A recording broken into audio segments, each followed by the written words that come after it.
আৰু তেখেতে ক্ষমতাৰ বলিয়ান হৈ এটাৰ পিছত এটাকে আবুল তাবুল বকা তেখেতে আৰম্ভ কৰিছে আৰু তেখেতৰ প্ৰতিটো ক্ষেত্ৰতে বিফলতা আমি দেখা পাইছোঁ। গতিকে ডক্টৰ হিমন্ত বিশ্ব শৰ্মা কি কৈছে কি কোৱা নাই এইটো আমাৰ গুৰুত্ব দিয়াৰ কোনো প্ৰয়োজন নাই। আমি ভাবোঁ যে অসমৰ সংখ্যালঘু মুছলমানসকল বা সংখ্যালঘু জনগোষ্ঠীয়ে নিজকে সুশিক্ষাৰে শিক্ষিত কৰিব লাগে আৰু মানৱ সম্পদ হিচাপে গঢ় দি আমি doctor engineer IAS IPS officer হ'ব লাগে আৰু গুণী জ্ঞানী হ'ব লাগে। লগতে কিতাপৰ অধ্যয়ন কৰি হিমন্ত বিশ্ব শৰ্মাৰ নিচিনা ৰাজনৈতিকভাৱে হিতাৰী যিসকল নেতা আছে তেওঁলোকক উচিত শিক্ষা আমি দিব লাগে। ডক্টৰ হিমন্ত বিশ্ব শৰ্মা 14,000 বছৰো জন্ম লাভ কৰিলে হিমন্ত বিশ্ব শৰ্মাৰ নিচিনা ব্যক্তিয়ে বা এই ধৰণৰ সাম্প্ৰদায়িক ব্যক্তিয়ে সংখ্যালঘু মুছলমানসকলক কেতিয়াও নিষেধ কৰিব নোৱাৰে। হিন্দু মুছলমানৰ ৰাজনীতি কৰিব বিচাৰিছে। গতিকে আমি আপোনালোকৰ জৰিয়তে মুখ্যমন্ত্ৰী ডাঙৰীয়াক ক'ব বিচাৰিছোঁ, আপোনাৰ মানসিক ভাৰসাম্য হেৰুৱাই পেলাইছে। আপুনি ৰাজনৈতিক জীৱন ত্যাগ কৰিব লাগে। মুখ্যমন্ত্ৰীৰ আসনৰ যি গুণ আৰু গৰিমা সেইটো আপুনি নষ্ট কৰিছে। গতিকে আপুনি অচিৰে পদত্যাগ কৰিব লাগে। এইটোৱে কম আমি আপোনালোকৰ বিজেপি চৰকাৰ হৈছে তেওঁলোকৰ হিডেন এজেণ্ডা পূৰণ কৰিব পাৰে। তেওঁলোকে RSSৰ আদৰ্শৰ দ্বাৰা পৰিচালিত এটা ৰাজনৈতিক দল আৰু RSSৰ আদৰ্শই হৈছে হিন্দু ৰাষ্ট্ৰ গঠন কৰা, হিন্দু ধৰ্মক প্ৰতিষ্ঠা কৰা। আৰু তাৰ কাৰণে আজি ৱাকাফ বিল যি সংশোধনী বিল আনিলে, এই বিলটো আনি ভাৰতবৰ্ষৰ মুছলমানক তেখেতে নিষেধ কৰিব বিচাৰিছে। ভাৰতবৰ্ষৰ মুছলিম জনগণক তেখেতসকলে দ্বিতীয় শ্ৰেণীৰ নাগৰিক হিচাপে গণ্য কৰিব বিচাৰিছে আৰু তাৰ কাৰণে ৱাকাফ বিল আনি মুছলমান জনগণৰ সমস্ত অধিকাৰৰ পৰা তেওঁলোকক খৰ্ব কৰিব বিচাৰিছে। আৰু নিজৰ যিটো অধিকাৰ চাওক, আপোনালোকে এটা কথা মনত ৰাখিব যে মূল ভূমি ইয়াত খাম নে পিন্ধিম নে কি কৰিম এইটো মোৰ কথা, এইটোতো চৰকাৰে নিৰ্ধাৰণ কৰিব নোৱাৰে। ৱাকাফ সম্পত্তি সম্পূৰ্ণ মুছলমানৰ সম্পত্তি। এই সম্পত্তি তেওঁলোকে হস্তগত কৰিব বিচৰাটো এইটো মানে হাস্যকৰ কথা আৰু এইটো ৰাজনৈতিক ষড়যন্ত্ৰ। আমি ভাবোঁ যে ইয়াৰ কাৰণে ভাৰতবৰ্ষৰ মুছলমান ৰাইজ আৰু অসমৰ মুছলমান ৰাইজে ৰাজপথলৈ ওলাই গণতান্ত্ৰিকভাৱে প্ৰতিবাদ সাব্যস্ত কৰিব। গতিকে মুখ্যমন্ত্ৰী ডাঙৰীয়া এটাৰ পিছত এটাকে মুছলমান জনগোষ্ঠীৰ যিমান লিডাৰ যিমান ব্যক্তি টাৰ্গেট হৈ আছে সেই ব্যক্তিসকলক তেখেতে গ্ৰেপ্তাৰ কৰাৰ এটা ষড়যন্ত্ৰ আৰম্ভ কৰিছে।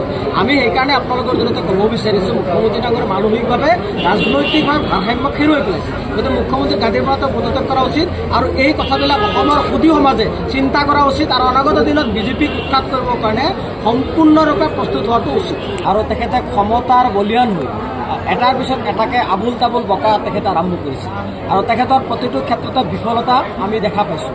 গতিকে ডক্টৰ হিমন্ত বিশ্ব শৰ্মা কি কৈছে কি কোৱা নাই এইটো আমাৰ গুৰুত্ব দিয়াৰ কোনো প্ৰয়োজন নাই। আমি ভাবোঁ যে অসমৰ সংখ্যালঘু মুছলমানসকল বা সংখ্যালঘু জনগোষ্ঠীয়ে নিজকে সুশিক্ষাৰে শিক্ষিত কৰিব লাগে আৰু মানৱ সম্পদ হিচাপে গঢ় দি আমি doctor engineer IAS IPS officer হ'ব লাগে আৰু গুণী জ্ঞানী হ'ব লাগে। লগতে কিতাপৰ অধ্যয়ন কৰি হিমন্ত বিশ্ব শৰ্মাৰ নিচিনা ৰাজনৈতিকভাৱে হিতাৰী যিসকল নেতা আছে তেওঁলোকক উচিত শিক্ষা আমি দিব লাগে। ডক্টৰ হিমন্ত বিশ্ব শৰ্মা 14,000 বছৰো জন্ম লাভ কৰিলে হিমন্ত বিশ্ব শৰ্মাৰ নিচিনা ব্যক্তিয়ে বা এই ধৰণৰ সাম্প্ৰদায়িক ব্যক্তিয়ে সংখ্যালঘু মুছলমানসকলক কেতিয়াও নিষেধ কৰিব নোৱাৰে। হিন্দু মুছলমানৰ ৰাজনীতি কৰিব বিচাৰিছে। গতিকে আমি আপোনালোকৰ জৰিয়তে মুখ্যমন্ত্ৰী ডাঙৰীয়াক ক'ব বিচাৰিছোঁ, আপোনাৰ মানসিক ভাৰসাম্য হেৰুৱাই পেলাইছে। আপুনি ৰাজনৈতিক জীৱন ত্যাগ কৰিব লাগে। মুখ্যমন্ত্ৰীৰ আসনৰ যি গুণ আৰু গৰিমা সেইটো আপুনি নষ্ট কৰিছে। গতিকে আপুনি অচিৰে পদত্যাগ কৰিব লাগে। এইটোৱে কম আমি আপোনালোকৰ বিজেপি চৰকাৰ হৈছে তেওঁলোকৰ হিডেন এজেণ্ডা পূৰণ কৰিব পাৰে। তেওঁলোকে RSSৰ আদৰ্শৰ দ্বাৰা পৰিচালিত এটা ৰাজনৈতিক দল আৰু RSSৰ আদৰ্শই হৈছে হিন্দু ৰাষ্ট্ৰ গঠন কৰা, হিন্দু ধৰ্মক প্ৰতিষ্ঠা কৰা।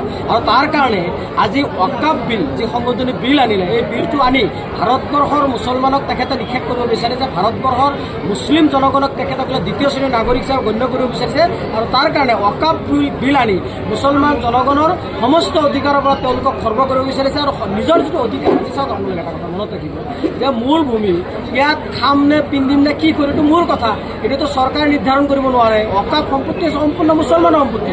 এই সম্পত্তি তেওঁলোকে হস্তগত কৰিব বিচৰাটো এইটো মানে হাস্যকৰ কথা আৰু এইটো ৰাজনৈতিক ষড়যন্ত্ৰ। আমি ভাবোঁ যে ইয়াৰ কাৰণে ভাৰতবৰ্ষৰ মুছলমান ৰাইজ আৰু অসমৰ মুছলমান ৰাইজে ৰাজপথলৈ ওলাই গণতান্ত্ৰিকভাৱে প্ৰতিবাদ সাব্যস্ত কৰিব। গতিকে মুখ্যমন্ত্ৰী ডাঙৰীয়া এটাৰ পিছত এটাকে মুছলমান জনগোষ্ঠীৰ যিমান লিডাৰ যিমান ব্যক্তি টাৰ্গেট হৈ আছে সেই ব্যক্তিসকলক তেখেতে গ্ৰেপ্তাৰ কৰাৰ এটা ষড়যন্ত্ৰ আৰম্ভ কৰিছে। আমি সেইকাৰণে আপোনালোকৰ জৰিয়তে ক'ব বিচাৰিছোঁ, মুখ্যমন্ত্ৰী ডাঙৰীয়া মানসিকভাৱে ৰাজনৈতিকভাৱে ভাৰসাম্য হেৰুৱাই পেলাইছে। গতিকে মুখ্যমন্ত্ৰী গাদীৰ পৰা পদত্যাগ কৰা উচিত আৰু এই কথাবিলাক অসমৰ সুদী সমাজে চিন্তা কৰা উচিত আৰু অনাগত দিনত বিজেপিক উৎখাত কৰিবৰ কাৰণে সম্পূৰ্ণৰূপে প্ৰস্তুত হোৱাটো উচিত।